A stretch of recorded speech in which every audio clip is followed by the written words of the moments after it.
COD mobile meta is finally getting some balance changes in Season 11 of the game, so we are back with our top 10 guns of the season. A lot of big changes on top of the introduction of a very powerful new weapon. We're so close to 1 million subscribers, so if you guys haven't already and watch my videos regularly, if you could subscribe, I would really appreciate it. Big shout out to Call of Duty Mobile for sponsoring today's video. If you haven't already, you can download the game with the link in the description. We're gonna go ahead and hop into it. First off, we got our honorable mentions. The first of those going to a recently buffed gun that a lot of people think is going to replace the USS-9, but I'm not so sure. Not only is the Striker 45 getting a buff to its third damage phase, but it's also getting a previous nerf reverted, making it a really good option, and at first glance looks like it could potentially be better than the USS-9. Unfortunately, there are a couple major factors that hold it back. Even with the nerfs to the USS-9's bullet spread accuracy on the damage mag, it still has substantially better BSA than the Striker, and the main differentiator is that the Striker has multiple times more recoil than the USS, which means it actually takes a little bit of skill to use. So while I would love to see the USS get replaced in the current meta, I have a feeling we likely won't see that until there's some type of a change to either its multipliers, its range, or a major change to recoil. We've also got one of our guns that was previously inside the top 10, but is now moved out as a result of probably the biggest nerf of the season with the HS-0405. The extended light barrel, which is pretty much a must-use attachment on the weapon, got huge nerfs and a reduction to its movement speed as well as its rate of fire. 3% slower sprint speed and 5% slower fire interval is definitely going to be a major change and is likely going to move the KRN back into a top spot, but in my opinion, not dominant enough to be inside of our top 10 guns. Our last honorable mention goes to the Lag 53, which we had mentioned in previous top 10 guns list. The biggest reasons that it was not here were because of number 1, its bullet spread accuracy, and number 2, its lack of mobility. Not only is this getting an arm multiplier buff and a bullet impact multiplier buff, but it's also getting a huge bullet spread accuracy buff, which is going to make it way more accurate than the Odin. Not necessarily saying I think it's going to replace it, but there is going to be a much closer competition between the two in the upcoming season. Our final honorable mention goes to the Groza. This is one that's been inside of our top 10. I'm moving it outside just because it is one of those guns that I feel like is way better with the legendary variant, but right now I still think this is far and away the most underrated gun in the game. The gun has very competitive time to kill alongside the XM4, a really strong headshot multiplier that allows you to decrease time to kill with headshots, and has some very solid attachment options that allow you to minimize the gun's recoil. Now moving into our top 10, first up we've got the only sniper on the list, once again with the Tundra. There was some concern over bolt action snipers coming into the season, as in Garena there was a change that forced you to hit the bolt animation prior to weapon swapping with all bolt action snipers, but that change was reverted, and even though the Tundra did get a nerf, it's only to the hammer forged barrel, so if you want to swap it up and use the Tiger team, that's very much still a viable alternative, although this does move the weapon a little bit closer to some of the other sniper alternatives. Next up at number 9, we've got the XM4. This is one that I think is going to continue to move down the list as it gets better AR alternatives, including one that we're going to see introduced this season. It's definitely still one of the best mythics in the game, and a very solid overall AR with a very solid 4-shot time to kill and potential to drop to 3 shots with landing upper body and headshots. Definitely one of the best flex ARs in the game right now, and maybe on this list as well, given all the other options. I don't think we're going to see this go anywhere in ranked anytime soon, and because it does have a faster rate of fire than a lot of the other ARs on the list, it does tend to be a little bit easier for lower skill players, as it's not quite as punishing whenever you miss a shot. Next up at number 8, we have the HVK. This one got a buff a couple seasons back that I think a lot of people thought would move it higher on the list, but once again remains limited by the downside of a tiny magazine for its rate of fire, with only 28 bullets if my memory serves. On the large caliber magazine, it's still very limited in what it's able to do in respawns, but without a question, still one of the best options when it comes to search and destroy. Very solid 4-tap time to kill and very achievable 3-shot with the buff that it got a couple seasons back. The HVK is still a weapon that can thrive in all scenarios if you're accurate enough. Next up at number 7, we've got the DRH. Obviously, this is one that's been inside of our top 10 guns for a really long time, and I don't see it going anywhere anytime soon. The DRH is one of the ideal free-to-play guns with very solid blueprints for free-to-play players, as well as really good base iron sights. It is very consistent time to kill in close, mid-range, and long range, alongside really solid bullet spread accuracy. This is basically the more accurate version of the USS-9, with obvious downsides being the fact that since it's an AR, it does have slower mobility ability, and unlike the USS-9, it doesn't have the capability of 2-tapping to the head. Next up at number 6, we've got the Ram-7. This is an interesting one because the Ram-7, while the mythic is really good, does feel really weird still and feels like it still needs to be optimized. From what I know, I believe there's still a bug where when you're using the Ram-7, both with the mythic and the base version, it automatically resets your gun kick scale every time that you use it, which basically means there's no way to reduce the visual recoil in your settings, which is definitely super noticeable. With that being said, it's got very consistent close and mid-range time to kill, with its 4-tap time to kill being pretty much identical to the USS-9's 3-tap time to kill. It's a very, very versatile gun that's honestly a little bit easier to use, and the main reason that we never saw it get used in the World Championships is due to the fact that it had some major attachments restricted that prevented it from performing at a level that was able to keep up with other guns that didn't have any attachment restrictions. Moving on to number 5, we've got the number 2 SMG on the list, and the number 1 SMG that you guys saw in the COD Mobile World Championships in the VMP. As it stands currently, the VMP is still the ideal close range weapon in Call of Duty Mobile. While it does struggle going out to the mid to long range due to its damage drop off, it has fantastic mobility, solid magazine capacity, crazy fast time to kill, and especially among weapons that have mythic variants, probably has one of the best iron sights. We've actually seen some pro players who have the mythic VMP unlocked opt to use the base irons instead. Like I said, the only real downside to the VMP is that it is a real SMG, which means that it does have damage drop off over range. So unlike the USS-9, you're probably not going to win a whole lot of long range gunfights challenging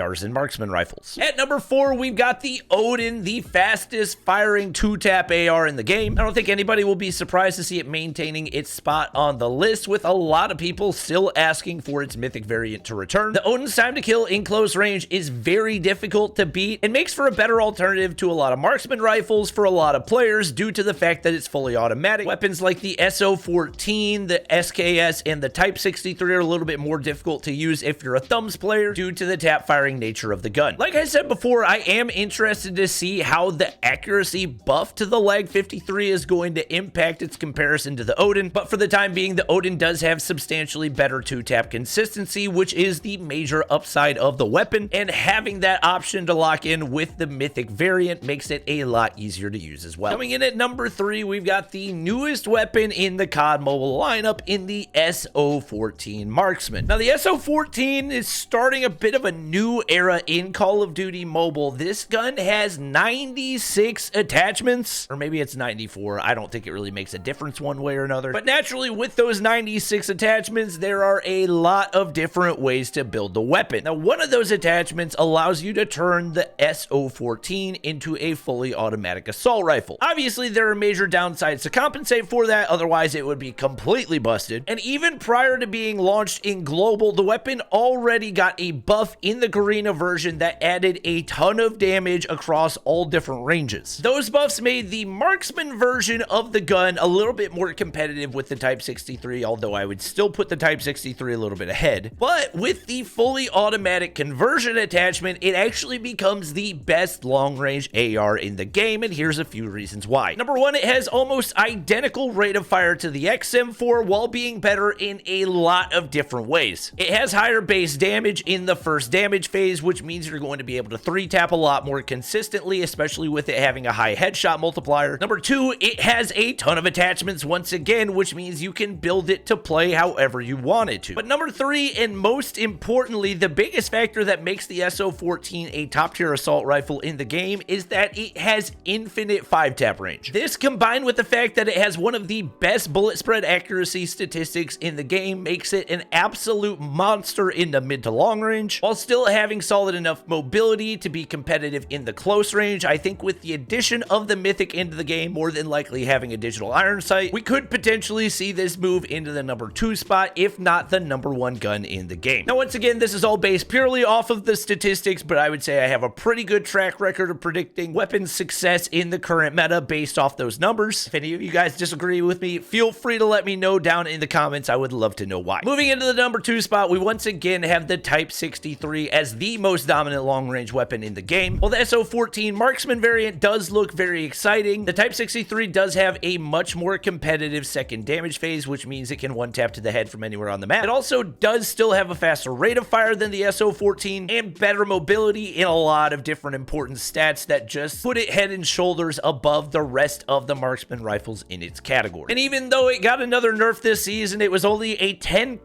nerf to bullet spread accuracy, which means the USS remains the #1 gun in COD mode. Like I said earlier when talking about the Striker 45, the biggest advantage that the USS has over a lot of other guns is how easy it is to use. It has near zero recoil. Even though the bullet spread accuracy isn't good on the damage mag anymore, you can honestly do without the damage magazine, which ends up making it a lot more competitive over range. And even then still has way more consistent 3-tap potential than the majority of the other alternatives in the game. And obviously being an SMG, it's got better mobility than the majority of its alternatives. I pray one day it gets either a damage range, recoil, or damage multiplier nerf to actually put it out of the #1 spot. Unfortunately, that day is not today. Hope this was helpful for you guys. If it was, please be sure to subscribe. Getting closer and closer to that 1,000,000 subscriber mark. It's gonna be it for this one. I'll catch you guys in the next one.